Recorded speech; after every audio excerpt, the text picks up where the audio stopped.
ये कहानी है चोल साम्राज्य की। चोल साम्राज्य के महाराज सुंदरलाल चोल पूरे चोल साम्राज्य को संभाल रहे और उनके दो बेटे थे, आदित्य करिगालन और अरुणमोड़ी वर्मन उर्फ पोनियन सेल्वन, और उनकी एक बेटी थी कुंदवई। आदित्य करिगालन और अरुणमोड़ी वर्मन दोनों ही दूसरे राज्यों को जीतने के लिए युद्ध पे गए हुए थे। एक तरफ आदित्य करिगालन कांची जीतना चाहते थे, दूसरी तरफ अरुणमोड़ी वर्मन लंका। और कहानी की शुरुआत में ही हम आदित्य करिगालन को देखते हैं, जिनकी राष्ट्रकूट के राजा के साथ युद्ध चल रहा था और आदित्य करिगालन ये युद्ध जीत जाते हैं। इसके बाद राष्ट्रकूट के राजा को आदित्य करिगालन जान से नहीं मारते और वो उन्हें छोड़ देते हैं। फिर आदित्य करिगालन के साथ हम उनके दोस्त वंध्यदेवन को देखते हैं, जो कि वानर क्लैन के राजकुमार थे। आदित्य करिगालन वंध्यदेवन को एक बहुत ही जरूरी काम के लिए तंजौर भेजना चाहते थे। वो वंध्यदेवन को कहते हैं कि अगली पूर्णिमा के रात को कदम्बुर में एक बहुत बड़ी साजिश होने वाली है और वंध्यदेवन को उसी के बारे में पता लगाकर सबसे पहले तंजौर जाकर उनके पिता सुंदर चोला को खबर करनी पड़ेगी और फिर उनकी बहन कुंदवई को। और वंध्यदेवन ये काम करने के लिए निकल पड़ते हैं और सबसे पहले वो कदम्बुर पहुँचते हैं, जहाँ के राजमहल में जाने से पहले वंध्यदेवन की नम्बी नाम की एक वैष्णव के साथ मुलाकात होती है। लेकिन नम्बी को देखकर वंध्यदेवन को ना जाने क्यों थोड़ा शक होता है। इसके बाद वंध्यदेवन कदम्बुर के राजमहल पहुँचते हैं और कदम्बुर के एक राजकुमार के साथ वंध्यदेवन की बहुत अच्छी दोस्ती थी और इसी के खातिर उन्हें कदम्बुर के राजमहल के अंदर जाने की इजाजत मिलती। और वंध्यदेवन अंदर जाने के बाद नजर रख रहा और रात को वो देखता है कि चोल साम्राज्य के बड़े बड़े मंत्री एक साथ बैठकर एक बहुत ही जरूरी चीज के ऊपर बात कर रहे थे। दरअसल सुंदर चोला के बाद आदित्य करिगालन चोल साम्राज्य के नए राजा बनेंगे, लेकिन ये सारे मंत्री आदित्य करिगालन को हटाकर उनके चाचा मधुरांतकन को सिंहासन पे बिठाना चाहते थे। दरअसल मधुरांतकन के पिता ही पहले चोल साम्राज्य के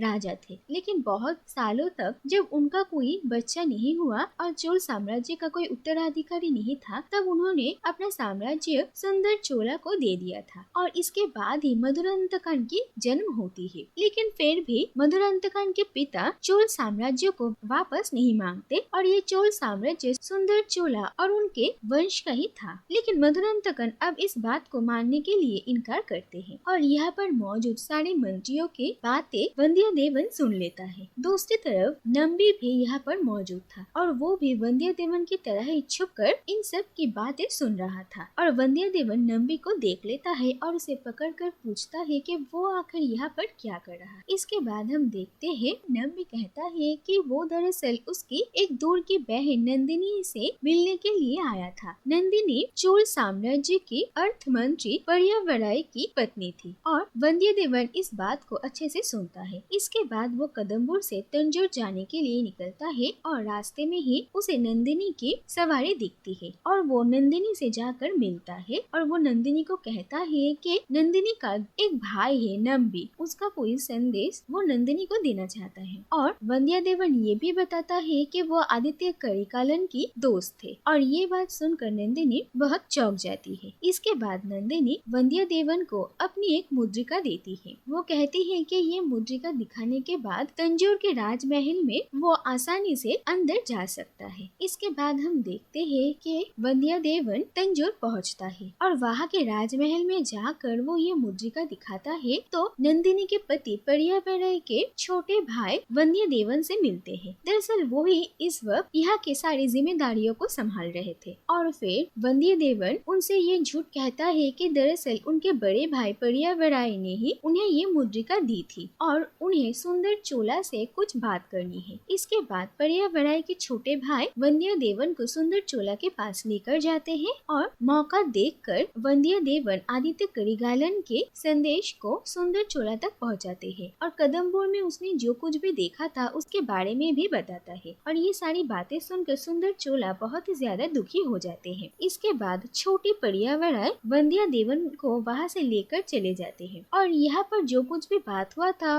वो बात उन्होंने नहीं सुना था और परियावराय को वंध्यादेवन पर शक होता है और वो उसे बंदी बनाना चाहते थे, लेकिन वंध्यादेवन को पहले से ही इस बात की भनक लग जाती है, इसीलिए वो तुरंत वहाँ से भाग जाते हैं और भागते भागते वो नंदिनी के राजमहल में पहुँच जाते हैं और वहाँ पर नंदिनी की ही एक दासी वंध्यादेवन को नंदिनी के पास लेकर आते हैं और नंदिनी वंध्यादेवन को पहचान लेती है। तंजोर में आने के बाद वंध्यादेवन के साथ जो कुछ भी हुआ वंध्यादेवन इसके बारे में नंदिनी को कहते और बातों बातों में नंदिनी को ये भी पता चलता है कि दरअसल वंध्यादेवन आदित्य करिगालन की कोई खबर लेकर कुंदवई से मिलने के लिए जा रहा था। कुंदवई फिलहाल किसी और जगह में थी और इसके बाद नंदिनी कहती है कि कुंदवई आदित्य करिगालन के लिए जो भी उत्तर भेजेगी वंध्यादेवन पहले वो नंदिनी के पास लेकर आए और वंध्यादेवन हाँ कहता है। इसके बाद नंदिनी गुप्त रास्ते से वंध्यादेवन को इस राजमहल के बाहर निकाल देती है। इसके बाद हम देखते हैं कि वंध्यादेवन कुंदवई से जाकर मिलता है और कुंदवई से मिलने के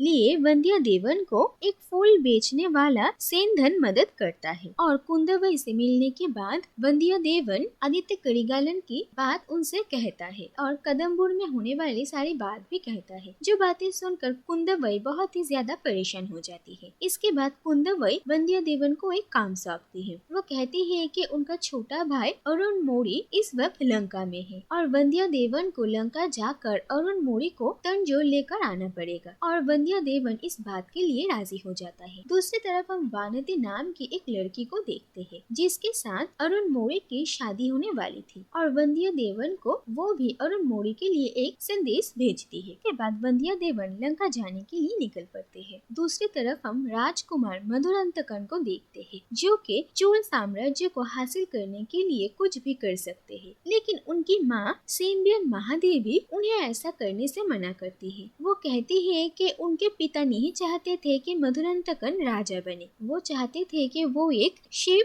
भक्त बने, लेकिन मधुरांतकन अपनी माँ की कोई भी बात नहीं सुनते। दूसरी तरफ हम आदित्य करिगालन को देखते हैं जो कि अपने दोस्त पार्थिवा को अपनी और नंदिनी की कहानी बताते हैं। दरअसल वो दोनों जब छोटे थे तब वो दोनों एक दूसरे से बहुत प्यार करते थे, लेकिन नंदिनी एक अनाथ लड़की थी, इसीलिए राजघराने के लोग नंदिनी को स्वीकार नहीं कर पाए और आदित्य और नंदिनी एक दूसरे से नहीं मिल पाए और वो दोनों एक दूसरे से बिछड़ गए। फिर बहुत साल बाद आदित्य करिगालन नंदिनी को फिर से देखते हैं, लेकिन अपने सबसे बड़े दुश्मन वीरा पांडियन के साथ और उन दोनों को एक साथ देखकर आदित्य इतना गुस्सा होता है कि वो वीरा पांडियन को मार डालता है। दरअसल आदित्य करिगालन के साथ वीरा पांडियन का युद्ध चल रहा था और हारने के बाद वीर पांडियन छुप कर रह रहे थे और आदित्य उन्हें ही ढूंढते हुए यहाँ पर पहुँचते हैं और आदित्य को आज तक अपने इस काम के लिए अफसोस होता है। दूसरी तरफ नंदिनी वीरा पांडियन की मौत को अपने आंखों के सामने देखती है और वो चोल साम्राज्य से इसी बात का बदला लेना चाहती थी और फिर उसने परियावराय से शादी की और आदित्य आज तक नंदिनी को नहीं भूल पाया। इसके बाद हम पोनियन सेल्वन को देखते हैं जो कि लंका में युद्ध कर रहे थे और वो युद्ध में लंका के राजा महिंद को हरा देते हैं और यहाँ पर रहने वाले बुद्धिस्ट मॉन्क पोनियन सेल्वन को अशोका के सिंहासन सौंपना चाहते थे, लेकिन पोनियन सेल्वन कहते हैं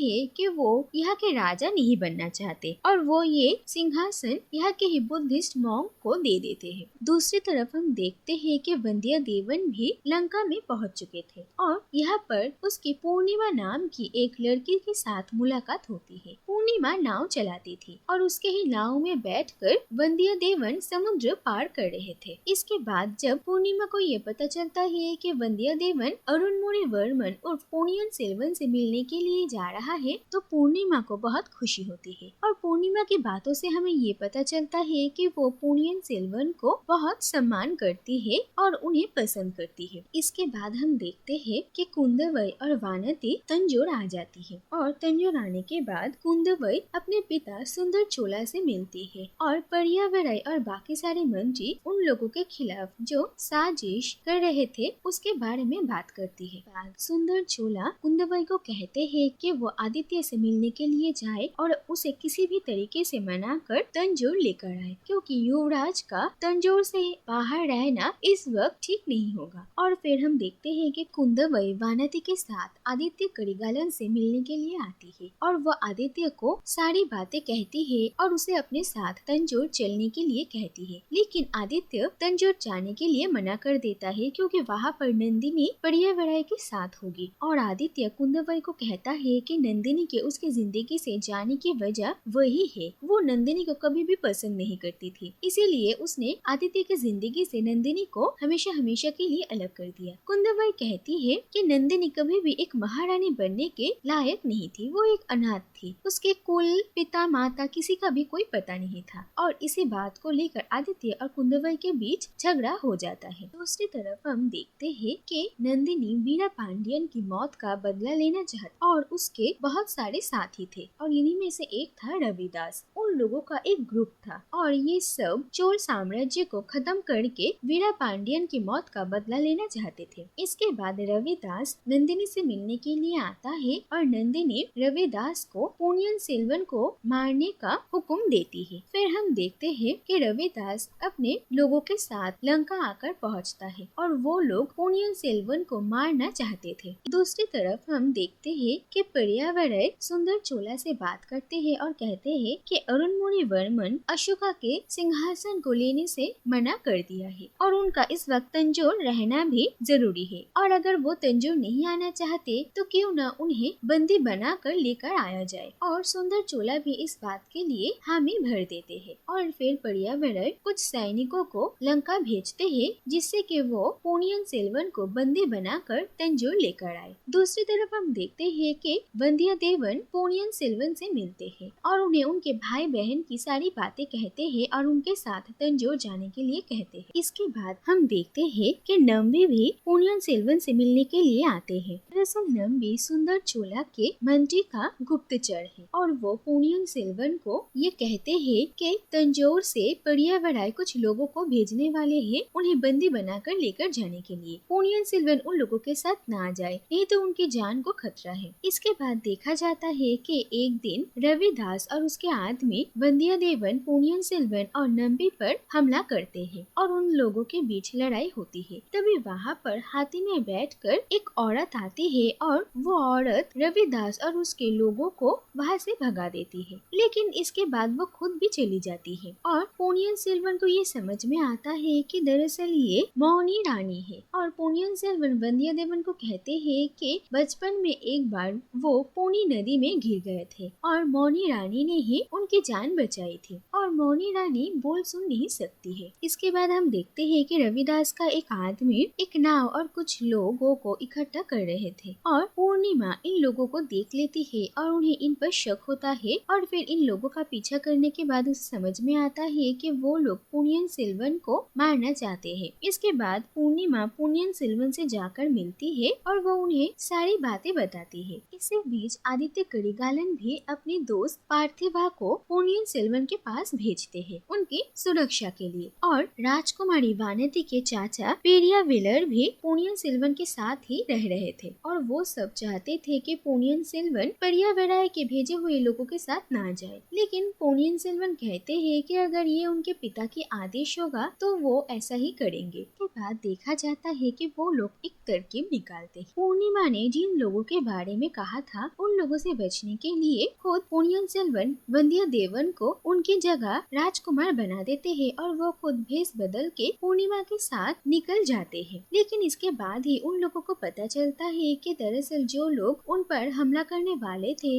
वो लोग वीर पांडियन के लोग हैं और उन लोगों ने वंध्यादेवन को पोनियन सेल्वन समझकर उसे बंदी बना लिया है और फिर वंध्यादेवन को बचाने के लिए पोनियन सेल्वन और पूर्णिमा उसे जहाज का पीछा करते हैं जिसमें वंध्यादेवन और वो सारे लोग थे। इसके बाद हम देखते हैं कि पोनियन सेल्वन उसी जहाज तक पहुंचने में कामयाब होते हैं और वो वंध्यादेवन को छुड़ा लेते हैं और इसके बाद वो लोग रविदास साहस और उसके लोगों की मुकाबला करते हैं। फिर हम देखते हैं कि तूफान उठता है और वो जहाज टूट जाता है और पोनियन सेल्वन और वंदियदेवन समुद्र में बह जाते हैं और दूर पूर्णिमा नाव लेकर उन लोगों का इंतजार कर रही थी और उसे जब ये पता चलता है तो वो उन लोगों को बचाने की बहुत कोशिश करती है। और इसके बाद देखा जाता है कि तंजोर पोनियन सेल्वन की मौत की खबर पहुंचती है और सुंदर चोला और कुंदवई इस बात से बिल्कुल टूट जाती है। दूसरी तरफ हम देखते हैं कि आदित्य करिगालन को जब अपने छोटे भाई की मौत की खबर मिलती है तो वो बहुत गुस्सा करते हैं और उन्हें लगता है कि इन सब के पीछे नंदिनी का ही हाथ है और वो अपने सैनिकों को लेकर तंजौर के लिए निकल पड़ता है। और हम नंदिनी को भी देखते हैं जो कि इस बात से बहुत खुश थी। और आखिर में हम मौनी रानी को देखते हैं जो कि समुद्र में पोनियन सेल्वन को